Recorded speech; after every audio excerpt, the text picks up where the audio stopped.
Welcome, ladies and gentlemen, wherever you are. We just want to warmly welcome you back to the Confessional, because this week we have an amazing episode and you've all been waiting for it.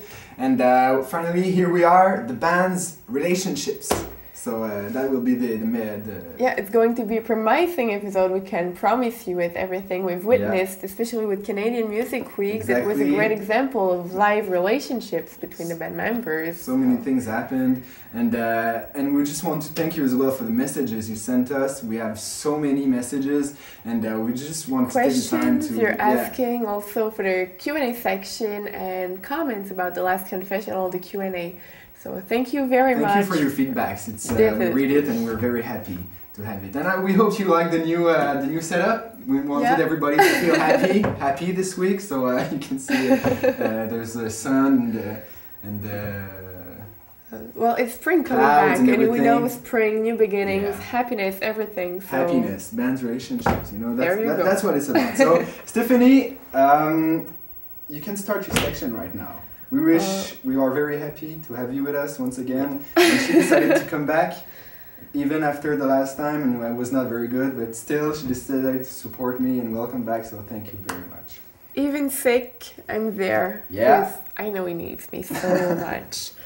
So well, today for the Q&A, for the recap on the Q&A section, we thought about showing you a question I asked about the first band that the band members have listened to. I can't wait to hear that. I was curious to know if there was like another relationship between them than only music. So we're going to see that. I can promise you that the answers are different from each another. Are you sure about that? We're going to see that right away.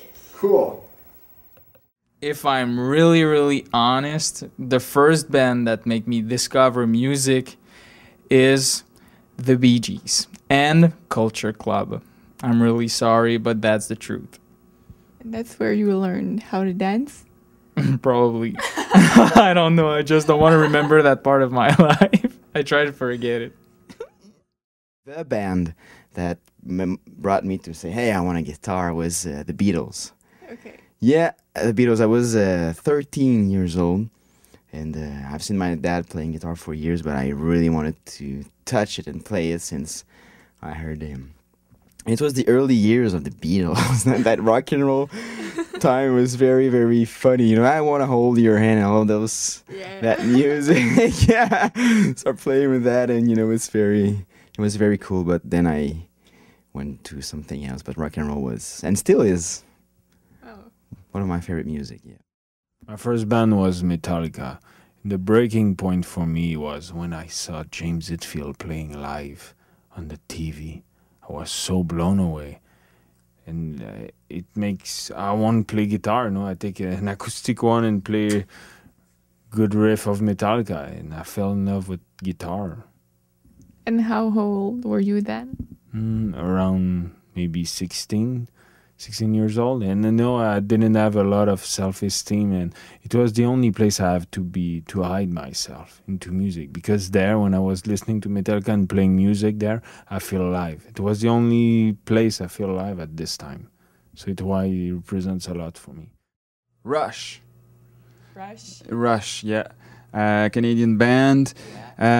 First of all, it was the first because there was not really any music at my home with my parents. But it's one of my father's employees who was asking like, "Hey, does your son likes music?" Because the guy was a drummer himself, and he said, my father said, "Yeah, he likes drums a lot," and blah blah blah. So he said, "All right, then I'm gonna give you a copy of a show," and it was a show of fans from Rush. So I was listening to that like during lunchtime, right when I was back from school. I knew the whole show like by heart. And above that, the drummer and the whole band was inspiring me.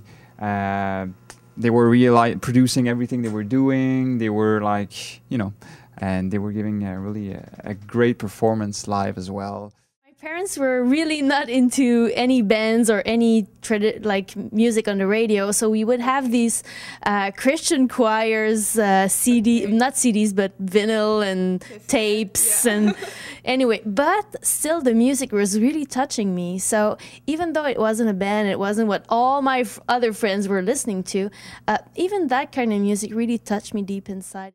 Wow. Well, I'm not surprised, actually. I could say I thought I would be more surprised, but it's still in the mood that they are when right you're now. with them every day, you get to know them a little more, and even it's not surprising at all. But you can see that they listen to different music before doing what they're doing now. And there's something else I wanted to show you. It's not about band's relationship in itself, but it's about the Canadian Music Week, and I thought that it was really appropriate to talk about it. And there's a lot of things that happened during Canadian Music Week that you guys don't know, and this, what we're going to show you right now, is a very special one. Listen to that. For sure, there was YB's finger in the van. That thing, whatever, and we had he had fun with that over the weekend. Tons of other stuff, of course. I had a lot of fun at the breakfast Sunday morning, and all the times we had with people with you guys after the show.